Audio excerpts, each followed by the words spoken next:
आपको सीधा लिए चलते हैं राजधानी दिल्ली के भारत मंडपम में, जहां पर प्रधानमंत्री नरेंद्र मोदी मौजूद है। सुनिए क्या कुछ कह रहे हैं। दे रहे हैं। मुझे पूरा विश्वास है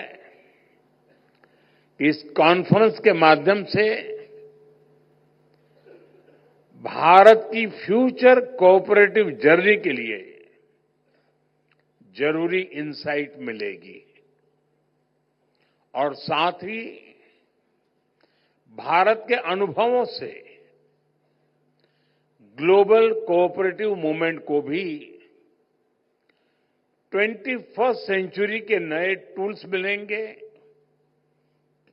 नई स्पिरिट मिलेगी। मैं यूनाइटेड नेशंस को भी साल 2025 को इंटरनेशनल ईयर ऑफ कोऑपरेटिव्स घोषित करने के लिए बहुत बहुत बधाई देता हूं। साथियों, दुनिया के लिए कोऑपरेटिव्स एक मॉडल है, लेकिन भारत के लिए कोऑपरेटिव्स संस्कृति का आधार है, जीवन शैली है।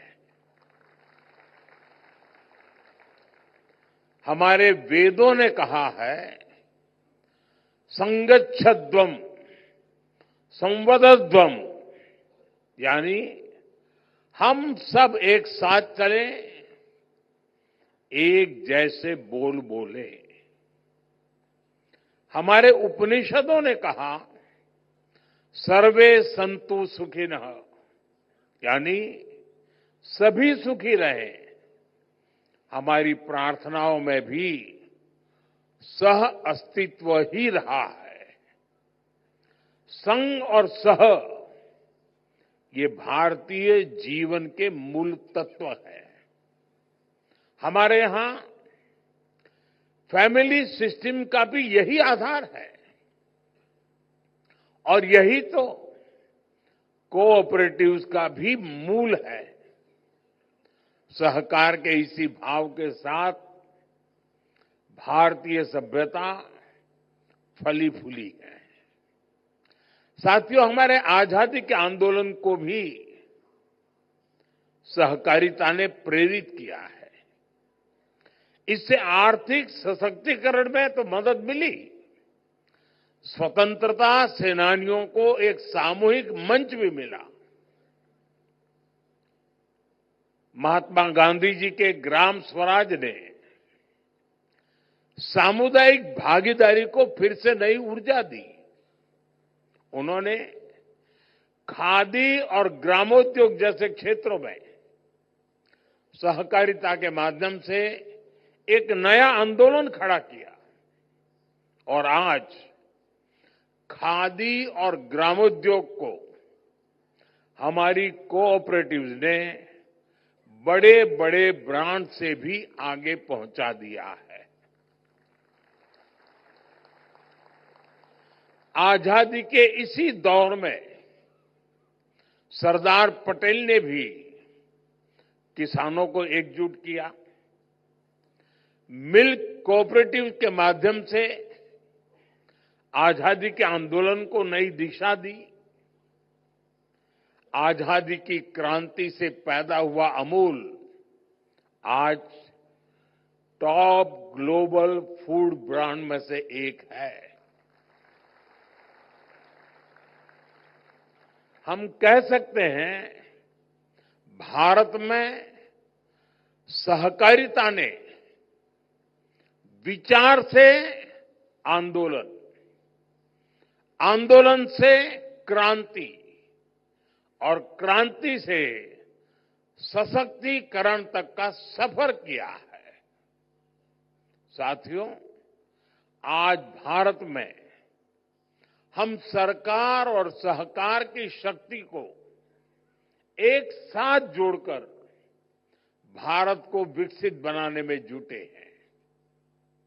हम सहकार से समृद्धि के मंत्र पर चल रहे हैं।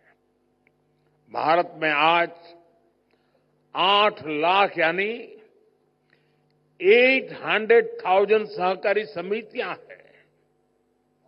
यानी दुनिया की हर चौथी सहकारी समिति आज भारत में है।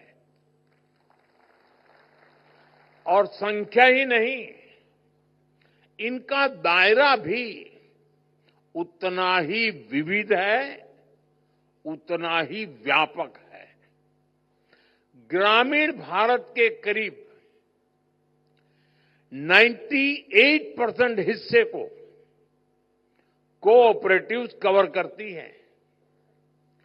करीब 30 करोड़ 300 मिलियन लोग, यानी दुनिया में हर 5 में से और भारत में हर 5 में से एक भारतीय सहकारिता सेक्टर से जुड़ा है। शुगर हो, फर्टिलाइजर्स हो, फिशरीज हो, मिल्क प्रोडक्शन हो, ऐसे अनेक सेक्टर्स में कोऑपरेटिव्स की बहुत बड़ी भूमिका है। बीते दशकों में भारत में अर्बन कोऑपरेटिव बैंकिंग और हाउसिंग कोऑपरेटिव्स का भी बहुत विस्तार हुआ है।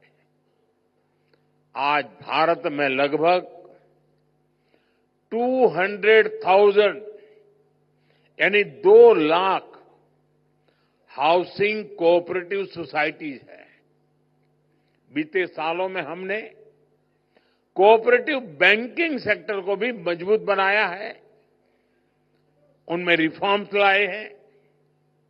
आज देश भर में करीब 12 लाख करोड़ रुपए 12 ट्रिलियन रुपीज कोऑपरेटिव बैंकों में जमा है। कोऑपरेटिव बैंकों को मजबूत करने के लिए, उन पर भरोसा बढ़ाने के लिए हमारी सरकार ने अनेक रिफॉर्म्स किए हैं। पहले ये bank reserve bank of India RBI के दायरे से बाहर थे। हम इनको आरबीआई के दायरे में लेकर आए।